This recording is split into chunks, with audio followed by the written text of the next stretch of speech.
Here's the question: what can AI do for you? The question these days. OpenAI's shiny new GPT-5 was supposed to be PhD level smart. Instead, it's got the personality of your weird uncle and struggles with basic questions. It's Friday, and before your weekend gets underway, let's have some fun. ChatGPT czar Sam Altman is in damage control as users roast him online, and not just for the wrong answers, but for being painfully dull. And to make matters worse, OpenAI killed off the much-loved GPT-40, leaving fans furious. More than 4,000 people have signed a petition to bring the old model back. That raises a big question. Can a $500 billion company that's never turned a profit actually make something people want and can rely on? You won't believe this wild story. 60-year-old man ended up in the hospital for weeks after taking dietary advice from ChatGPT.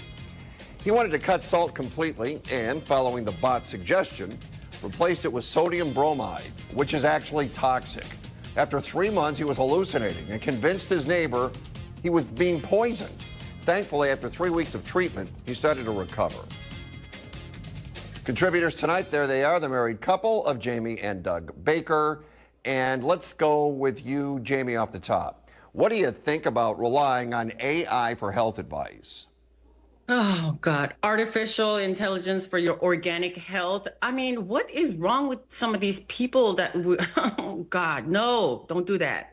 Okay, that was very detailed. Thank you for that. Doug, what do you think? Well, I think if they give out a trophy for the dumbest AI user of the year, this guy gets it. Now, the chemical or the liquid he was taking, as recommended by AI, is actually used, among other things, in photography. So maybe he was just trying to get an X-ray. Yeah, maybe he was. Do you think this could happen to anyone else? Are we going to see more instances of this as AI becomes more utilized, Doug? Yes, we are. And we forget AI, artificial, friends, artificial intelligence, okay? Not real intelligence, and prone to errors and misstatements. And to use this to treat yourself? Nah, so dumb. Jamie, how can we ensure people understand the risks of following AI suggestions? You know what I think we should do? We have to take driver's tests to get our driver's license renewed. I think we need to give everyone an HI test, a human intelligence test. If you don't pass that, you can't use our AI. You know, the funny thing about it is kids in college right now, this is really the first go-round for kids in college that have the opportunity to use AI constantly. Doug, is that a good thing or a bad thing? I think it's a bad thing. Although you heard about the one college student that sued her college to get her tuition back because she found out her professors were using AI and she felt cheated. Okay, okay for her to use it, but not for her professors. No, I don't think it's a good thing at all, but we're stuck with it, just the way it's going to be. You ever heard of the summer cold? It's more common than you might think. With all the sniffles going around, it's important to know that colds can still hit hard during the warmer months. Plus, there's a new COVID-19 variant making the rounds, which can add the confusion. Symptoms can be pretty similar, so it's good to stay informed. A reminder that colds don't take a vacation. CDC data shows flu cases are dropping and RSV remains steady. COVID-19 is ticking up in most states. Wastewater samples nationwide point to moderate COVID activity. So while we might associate the cold seasons and weather with cold and flu season, here's another reminder that Mother Nature doesn't rest. And basically, will put you on your ass. Okay, have you ever had a cold in the summer, Jamie? I have a long time ago. I don't get colds very often. I get flus, and I can tell the difference is that my body aches. But Doug just got over a little bit of a cough, and I almost OD'd him with like Zicam and Mucinex and stuff. Is that true, Doug?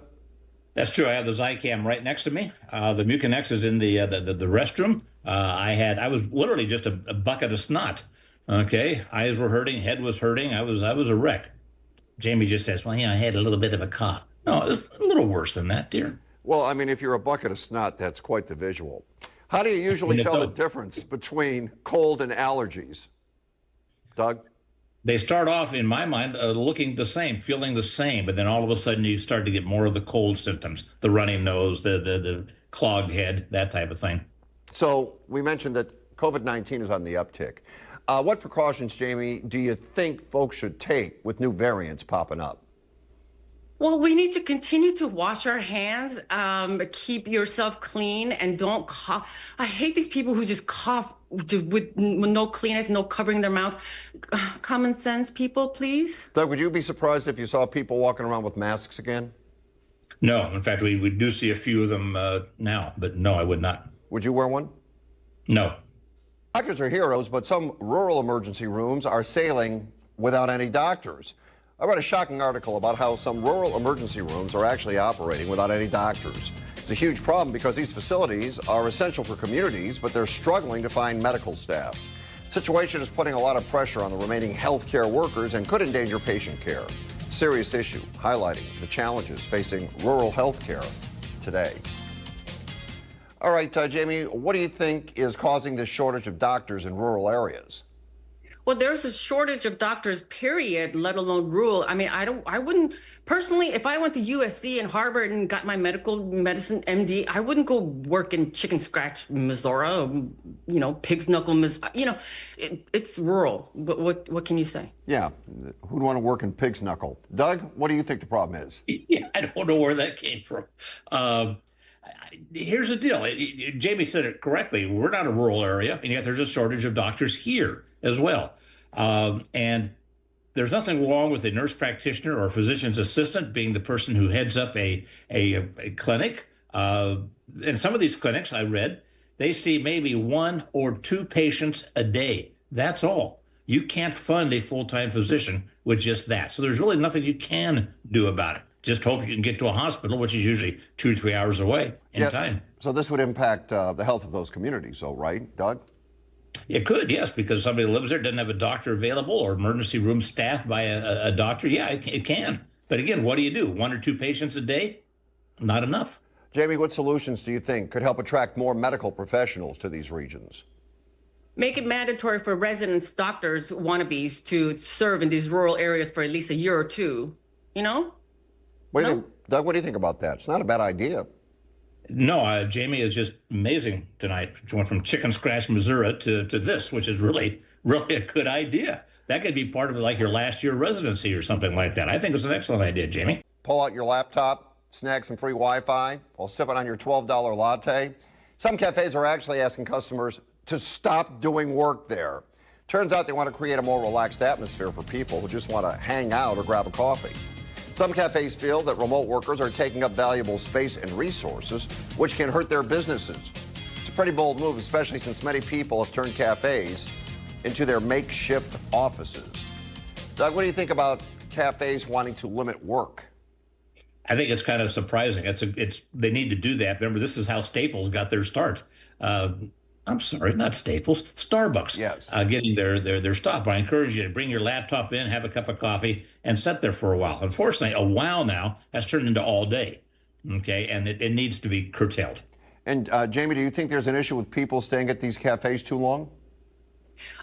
There's a major issue. What are they going to bring their own coffee and water too and just sit for hours and suck up the Wi-Fi? No, come on, people. If you're going to work, go someplace, I don't know, public library, your own office. Don't come to somebody's business and just take up space. Do you think, and what we're hearing here basically is the people that run the cafes believe it's more important to prioritize socializing in that setting over working in that setting?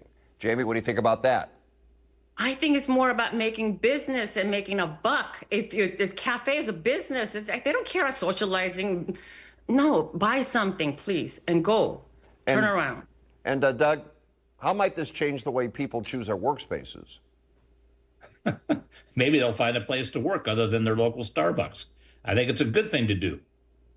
Yeah, and I understand people have been doing this for a while now. They show up, they sit all day. And I err on the side, and probably an unpopular stance to take, I err on the side of don't sit there all day. I don't think you should be sitting there all day and, you have a coffee, then an hour later you walk up and say, can I have a glass of water, please? I mean, I heard a story, I think it was today from somebody that worked here, that said he witnessed this, that somebody was sitting there and they would just walk up like once an hour and say, hey, can you refill my water? And they finally told the guy, no, we're not refilling your water. And then the guy got upset and said, why not? So I do think we're in a situation here where people are taking advantage of the situation. All right.